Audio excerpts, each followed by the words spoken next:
Y ahora comenzamos con la segunda parte, que corresponde al tratamiento farmacológico. Comenzaremos hablando de los diuréticos. Tenemos la familia de las tiazidas, con su representante la hidroclorotiazida, y la furosemida, que es un diurético de asa. Entonces aquí tenemos un esquema donde podemos ver una nefrona, y la hidroclorotiazida actúa a este nivel, a nivel del túbulo contorneado distal. Lo que hace es inhibir el cotransportador sodio-cloro. Por lo tanto, al producir esta inhibición, su acción va a ser aumento de la excreción de sodio, de cloro, de otros iones también como el magnesio, el potasio, el hidrógeno, el bicarbonato y el fosfato. ¿Por qué es importante saber esto? Porque así podemos entender las reacciones adversas. Por ejemplo, este fármaco podría producir una hiponatremia, una hipocloremia, una hipomagnesemia o una hipocalemia, una alteración en el equilibrio ácido-base, una hipofosfatemia, etc. También aumenta la reabsorción de calcio y disminuye la excreción de ácido úrico. Por lo tanto, hay que tener mucho ojo con los pacientes que padecen de gota. Las tiazidas también tienen sinergismo con otros antihipertensivos y es el fármaco de elección en la hipertensión arterial crónica. La dosis normal es de 12,5 a 25 miligramos día y se considera una dosis alta entre 50 y 100 miligramos día. Por lo tanto, este fármaco es de techo bajo. Hay que tener mucho cuidado con la dosificación. El segundo fármaco es la furosemida, que es un diurético de asa. Participa a este nivel, a nivel de la porción ascendente del asa de Henle.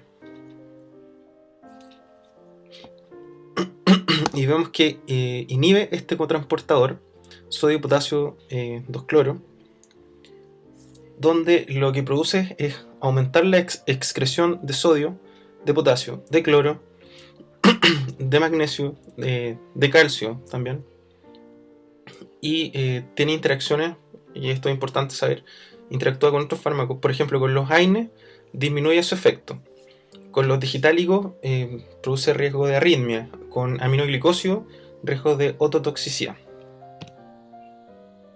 Ahora hablaremos de los beta bloqueadores, pero antes vamos a hablar sobre los receptores beta, porque es importante saber cómo funcionan.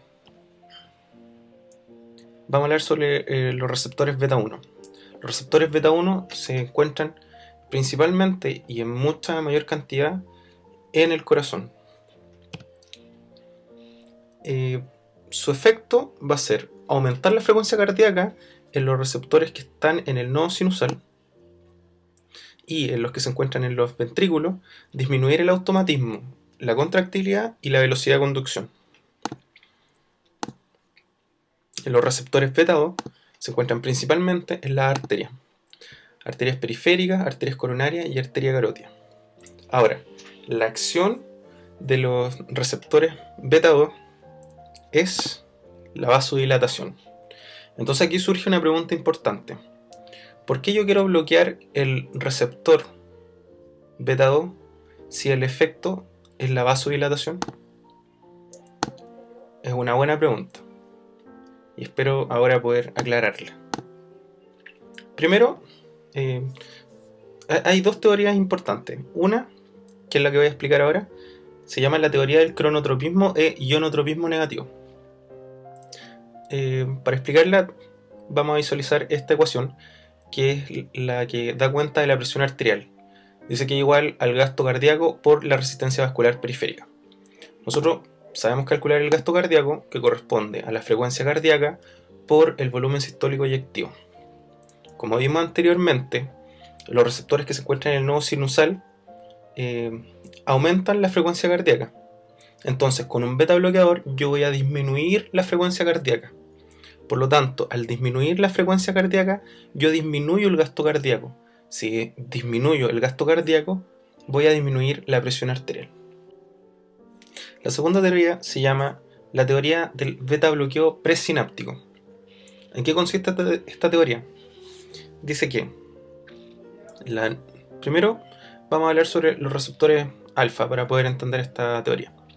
Los receptores alfa adrenérgicos lo que producen en los vasos es vasoconstricción.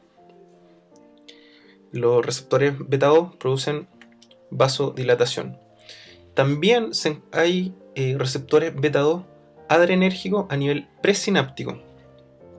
Entonces, estos receptores lo que producen, por ejemplo, por efecto de la adrenalina, es liberar noradrenalina. Ahora, la noradrenalina tiene mucho mayor afinidad por los receptores alfa que por los beta. Por lo tanto, al utilizar un beta 2 bloqueador, yo estoy inhibiendo este receptor, por lo tanto, inhibo la liberación, el estímulo de liberación de noradrenalina, y como consecuencia indirecta voy a tener una disminución de la vasoconstricción. Por lo tanto, va a haber un aumento de la vasodilatación. Estas son las drogas beta bloqueadoras más conocidas. Nosotros, ¿qué nos importa saber? Conocer el propanolol, que es un beta bloqueador no selectivo, y de los selectivos saber del atenolol, del acebutolol y el celiprolol.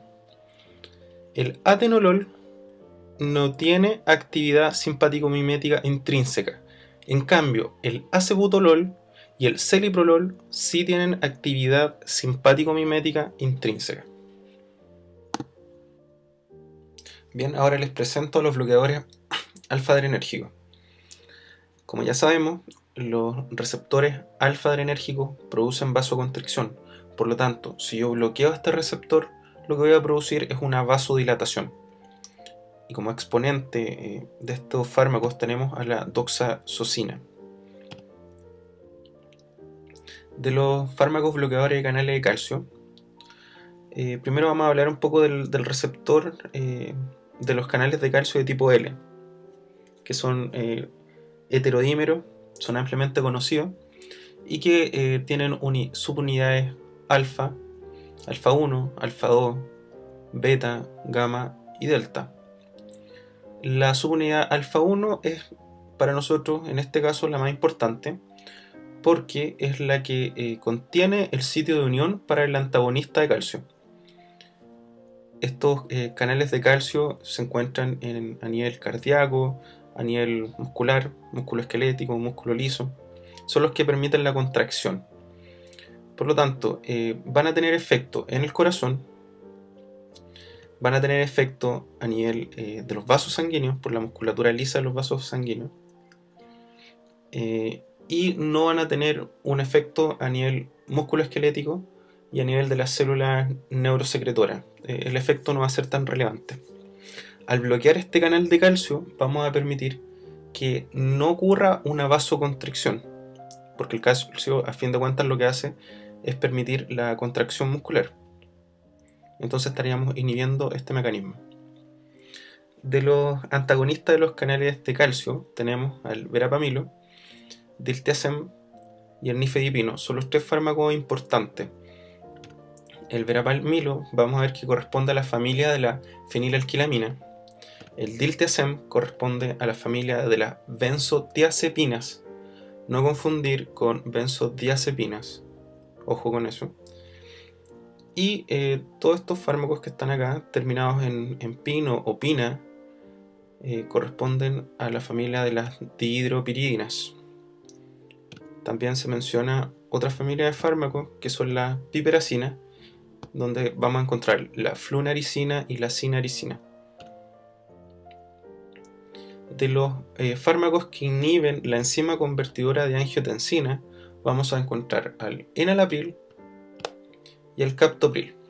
Como ya vimos en el video 1, cuál es el mecanismo por el cual el angiotensinógeno 2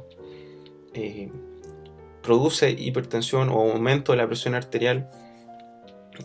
No vamos a entrar en detalle en este caso, y no vamos a explicar cuál es el mecanismo de acción porque ya lo comentamos anteriormente.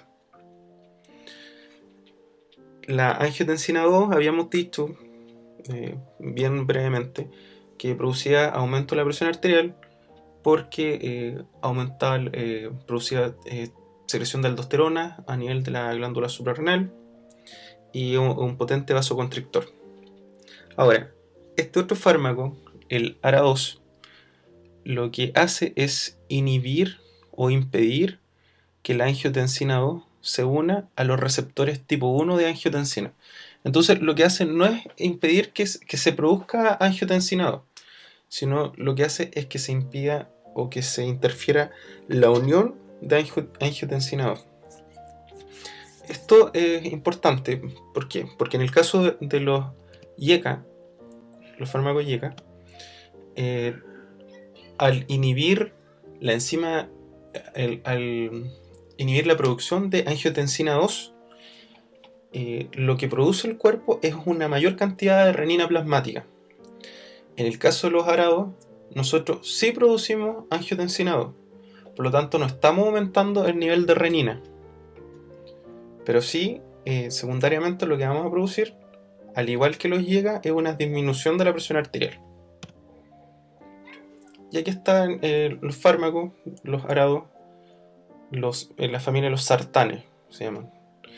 Y el losartán es el primer fármaco que se sintetizó y con el que se tiene mayor experiencia clínica, el losartán. Por último, voy a hablar sobre el inhibidor de la renina, el alisquiren, y aquí puse una cita de la revista española de cardiología del año 2009, donde habla del alisquiren en la práctica clínica. Dice que tiene eficacia y seguridad en la monoterapia y en combinación. Quise poner esto textualmente, después ustedes pueden buscar el artículo en internet, y es bastante interesante la conclusión a la que ellos llegan. Dice que produce una potente reducción de la presión arterial que se mantiene las 24 horas, tanto en monoterapia como en combinación. Su tolerabilidad es similar a la del placebo, por lo tanto es un fármaco bien tolerado. La combinación de alisquiren con otros antihipertensivos aumentan su eficacia sin incrementar los efectos adversos, e incluso puede reducir la tos inducida por los inhibidores de la enzima de conversión de angiotensina y el edema malleolar relacionado con el uso de antagonistas de calcio. Por lo tanto, este sería uno de los fármacos prometedores. Y por último, he hecho un resumen de todo lo que hemos expuesto en este video.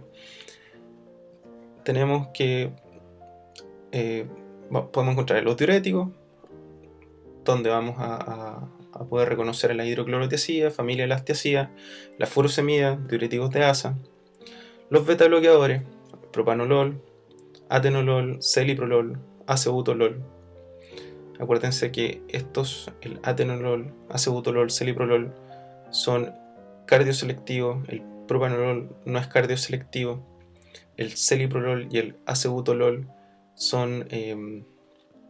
tienen una función simpático-mimética intrínseca. Los bloqueadores de canales de calcio, nifedipino, verapamil o diltiazem, los IECA, el enalapril, el captopril, los ARA2, la familia de los sartanes, el losartán, los bloqueadores alfa-adrenérgicos, la doxazosina, y el inhibidor de la renina, el alisquiren.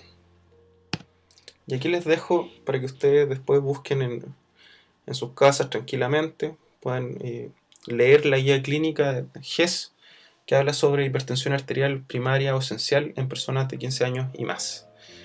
Toda esta información yo la he recopilado de distintos papers, de libros de farmacología, del Flores, Goodman y Gilman, libros de fisiología, de fisiopatología.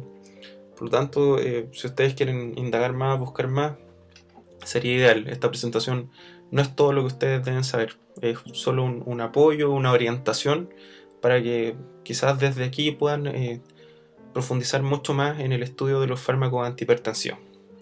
Eso es todo, muchas gracias.